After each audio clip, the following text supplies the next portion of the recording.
தேவனை நாம் மைப்படுவதாக இன்றைய பாடல்.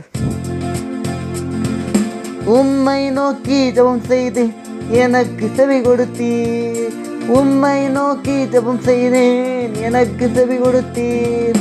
படுத்துறங்கி விழித்தெழுவேன் படைத்தவன் நீர் என் தகப்பன், படுத்துறங்கி விழித்தெழுவேன் படைத்தவன் நீர் என் தகப்பன்.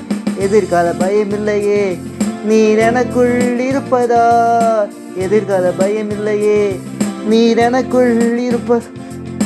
எதை குறித்தும் கலக்கமில்லை எனக்குள்ளே இருப்பதனா, காருண்யம் என்னும் கேடயத்தால் காத்து கொள்கின்றேன். கர்த்தாவே நீதிமனை ஆசீர்வதிக்கின்றேன். இன்றைய வசனம் சங்கீதம் 3:4-5. நான் கர்த்தரை நோக்கி சத்தமிட்டு கூப்பிட்டேன், அவர் தமது பரிசுத்த பருவத்திலிருந்து எனக்கு செவி கொடுத்தார். நான் படுத்து நித்திரை செய்தேன், விழித்து கொண்டேன். கர்த்தரை தாங்குகிறார். கர்த்தரை ஆசீர்வதிப்பாராக. இயேசு நேசிக்கிறார்.